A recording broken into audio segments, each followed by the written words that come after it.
So, before tayo mag-start, tanungin ko lang kung ano yung purpose ninyo kasama dito kayo. Dahil ba, binuyo lang kayo ni Ma'am Gina na mag-aral? Sige. Si Ma'am Princess muna. Si Ma'am Sesta na kasi hindi ako lang si Princess. Sige, si Ma'am Princess muna.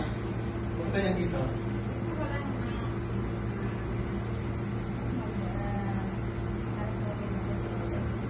Ano sa sarili? Si Ma'am Rob. Sa totoo sir, na-surprise talaga ako sir kasi hindi ko in-expect.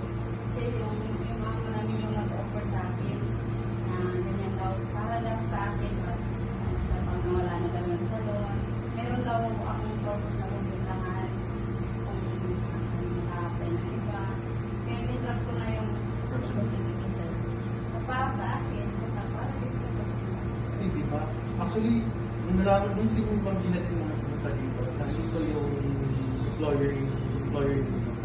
Hihira talaga tayo makatagpo dito sa Saudi na ganyan na i-treat na employer. Diba? So, kaya sobrang parang in-away pasalamat din namin sa employer ninyo kasi marunong siyang tumingin sa mga kababayan natin. So, ang mangyari is, tingnan mo ha, ganun na nga ka-determinado yung employer ninyo. Sir, Bern, makasamahan ni Ma'am Gina. Pinapunta sila dito ng employer ko nila nagpapunta para pag-aral ulit.